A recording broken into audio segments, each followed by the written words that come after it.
Hi viewers, welcome to our channel. ప్రస్తుతం మనతో పాటు ఇమ్మంది రామారావు గారు సీనియర్ జర్నలిస్ట్ ఉన్నారు. వారితో ఒకసారి మాట్లాడదాం. సార్ నమస్కారం. సార్ నమస్తే బాబు. సార్, అల్లు అర్జున్ గారు అభిమానులను కొడతాడు అంటూ చెప్పి ఒక వార్త సోషల్ మీడియాలో వైరల్ అవుతుంది. ఎవరో ఆర్టిస్ట్ ఒక ఇంటర్వ్యూలో చెప్పినట్టుగా కూడా చెప్తున్నారు. సార్, అసలు అల్లు అర్జున్ గారు అభిమానులు అయితే కంగారు పడుతున్నారు. సార్, ఎందుకు ఈ విధంగా ప్రచారాలు చేస్తున్నారు? అల్లు అర్జున్ గారి గురించి ఎటువంటి ఆధారం లేకుండా ఇటువంటి ఫేక్ ప్రచారాలు ఎందుకు చేస్తున్నారు? గత కొన్ని రోజుల నుంచి కూడా చూస్తే అల్లు అర్జున్ గారి పైన నెగిటివ్గా సోషల్ మీడియాలో ప్రచారం జరగడం కానివ్వండి, ట్రోలింగ్ జరగడం కానివ్వండి చూస్తున్నాం. అసలు ఎవరు ఈ విషయ ప్రచారం చేస్తున్నారు, ఎందుకు చేస్తున్నారు? అల్లు అర్జున్ గారిని టార్గెట్ చేయడానికి కారణాలు ఏంటి సార్? మీరేం చెప్తారు? ఇది ఇప్పుడే కాదండి, కొన్ని సంవత్సరాల నుంచి ఇట్లాంటి పుక్కుటి పురాణాలు, పుక్కుటి ప్రచారాలు జరుగుతున్నాయి. ఈ ప్రచారాలు ఎవరు చేస్తారు? నా దృష్టిలో ఇండస్ట్రీలో ఎవరో ఉన్నారు, పెద్దవాళ్ళు ఉన్నారు అనుకున్నారు కదా, వాళ్ళే చేస్తారు. అదేంటంటే ఆ పక్క సూపర్ స్టార్కి ఏమో దెబ్బ తగిలినప్పుడు మనం పండుగ చేసుకోవడం, మనకు దెబ్బ తగిలితే బాధపడడం సహజంగా ఎవరి వారు అలాగే ఆలోచిస్తారన్నమాట. అసలు నిజ నిర్ధారణ ఉండాలి కదా. వాళ్ళ దగ్గర ఎవరో ఉంటారు కోటరీ జర్నలిస్టులు, వాళ్ళు చెప్పింది నిజం కాదు కదా. వాళ్ళు చెప్పింది మీరు ఏదో మామూలుగా ఫేక్ న్యూస్లు వేసుకొని ఏదో దేనికోసం ఆరాటపడడం తప్ప తెలిసిపోతుంది ప్రజలకి తెలిసిపోతుంది అది చెప్తుంది ఫేకా ఫ్యాక్టా అన్నది. ఇక్కడ అల్లు అర్జున్ చేసినటువంటి ఒకే ఒక పెద్ద తప్పు, మెగా కుటుంబం నుంచి దూరమయ్యి, ఎవరు అవునన్నా కాదన్నా నేను ఖచ్చితంగా మాట్లాడతాను. ఎందుకంటే అక్కడ కొణిదెల ఫ్యామిలీయా అల్లు ఫ్యామిలీయా అన్నది అంతర్గతంగా ప్రారంభం అయిపోయింది. అది అల్లు రామలింగయ్య స్టూడియో ఓపెన్ చేసినప్పుడు ఓపెన్గా అక్కడ చిరంజీవి గారినేమో రామ్ చరణ్ తీసుకెళ్ళిపోయాడు కాదు. అది ఆయనేమో వాళ్ళ పెద్ద అన్నయ్యని తీసుకొచ్చాడు బన్నీ. ఇలాగే డిఫరెన్షియేషన్ వచ్చిందన్నమాట.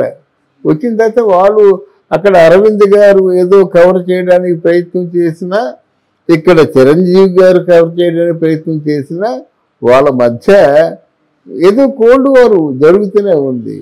ఆ కోల్డ్ వార్కి కారణం ఏమిటంటే పవన్ కళ్యాణ్కి అరవింద్కి పడదు. మొదట పవన్ కళ్యాణ్ కొంచెం అరవింద్ని వ్యక్తిగతంగా మాట్లాడడం, దోషణడం మాట. నీ వల్లే మా అన్నయ్య ఇలా పార్టీలో ఇలా పతనం అయిపోయాడు, నువ్వు టికెట్ డబ్బులు తీసుకున్నావు, ఏదో ఇట్లాంటి మాటలు కొన్నేవో ఆయన కోపం కొద్ది, ఆయన ఆవేశం తెలుసు కదా.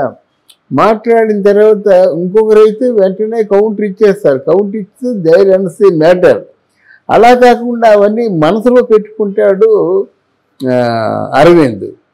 దానికి ఎగ్జాంపుల్ ఏంటంటే ఇప్పుడు జీవిత రాజశేఖర్ గారు చిరంజీవిని తిట్టారని అవి మనసులో పెట్టుకొని 13 సంవత్సరాల తర్వాత అరెస్ట్ చేయించాడు.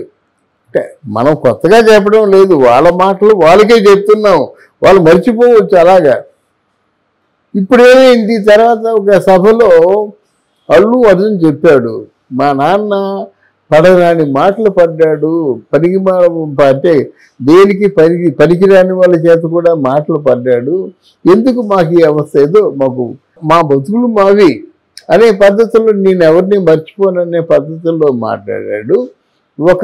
ఒక రకమైనటువంటి చిన్న డిఫరెన్షియేషన్ పవన్ కళ్యాణ్కి అర్జున్కి ఉంది. ఇంకో కారణం కూడా చెప్తా. ఇక్కడ రామ్ చరణ్ను తండ్రిని ఎంతగా ప్రేమిస్తాడో ఇక్కడ బాబాయిని అంతగా ప్రేమిస్తాడు. బాబాయ్ అనుకోవచ్చు, లేకపోతే అన్నయ్య అనుకోవచ్చు.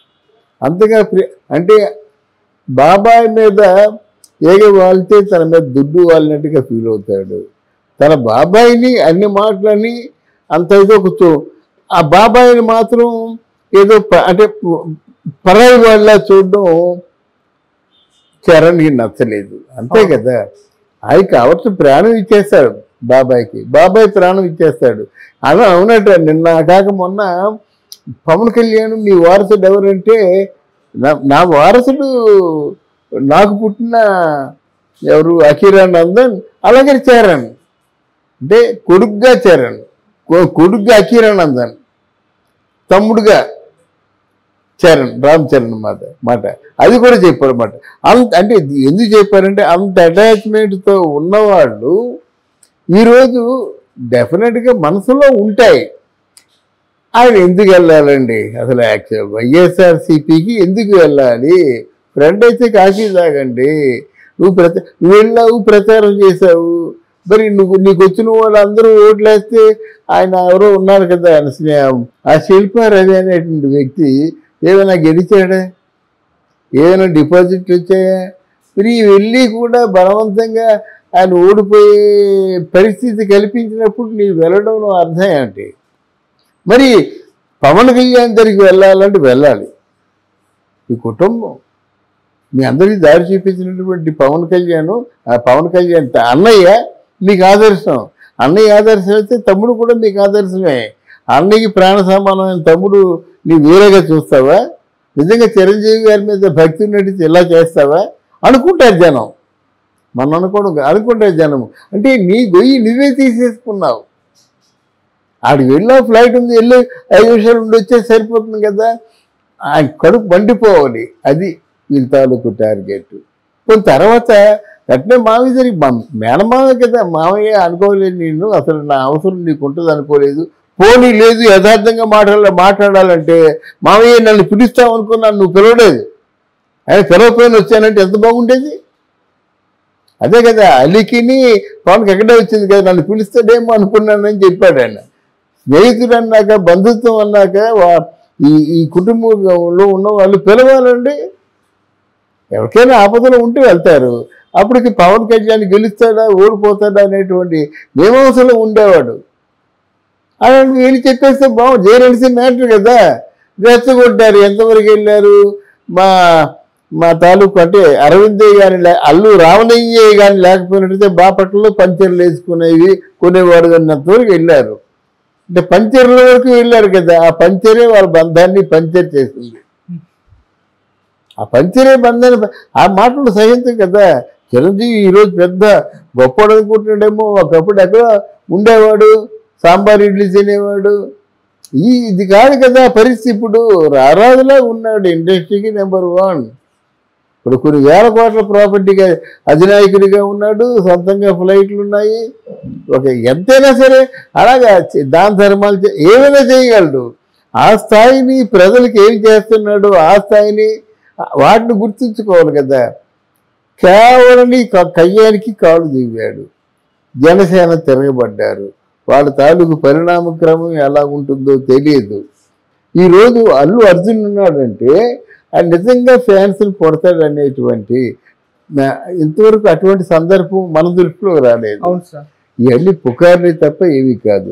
నిజానికి అల్లు అర్జున్ని బాగా సమర్థిస్తాను నేను. ఎలాగంటే నటుడుగా ఎక్కడ గంగోత్రి, ఎక్కడ పుష్ప, ఈ మధ్య ప్రయాణంలో ఎక్కడి నుంచి ఎక్కడికి ఎదిగాడు. తన కెరీర్ని చూసుకుంటే తప్పకుండా మేనమామ చిరంజీవిని ఆదర్శంగా తీసుకొని ఆయనలో ఉన్న శాంతి కానీ, ఆయనలో ఉన్న ప్రేమ కానీ, ఆయనలో ఉన్న బాధ్యత కానీ, క్రమశిక్షణ కానీ ఇవన్నీ కూడా ఆదర్శంగా తీసుకుంటే ఈ బారి నుంచి బయటపడతాడు. లేకపోతే ఇండస్ట్రీలో తిరుగుబాటు ధోరణి ఎవరికి మంచిది కాదు. అది సార్, ఇంత నెగిటివిటీ స్ప్రెడ్ అవుతున్న అల్లు అర్జున్ గారి పైన వాళ్ళ సైడ్ నుంచి ఎటువంటి రియాక్షన్ కానివ్వండి, లేకుంటే వీటిని ఖండించే కానీ చేయట్లేదు. అంటే వీటిని ఖండిస్తే ఒక ఫుల్ స్టాప్ పడిపోతుందేమో. మరి అల్లు అర్జున్ గారు ఎంటర్ అయ్యి అరవింద్ బాగా తెలుసు, ఖండిస్తే ఇంకా రెచ్చిపోతారు జనాలు. వదిలేస్తే నా మీద అభ్యూహం వచ్చింది అనుకోండి, నేను రెస్పాండ్ అయినట్టయితే వాళ్ళకి విలువ ఇచ్చినట్టు. నేను రెస్పాండ్ అవ్వలేదు అనుకోండి, అప్పుడు అసలు సదకోట్లింగాల్లో నువ్వు బోర్లింగం అని మనల్ని వదిలేసినట్టు. అది right sir. Thank you so much sir. Thank you అమ్మా.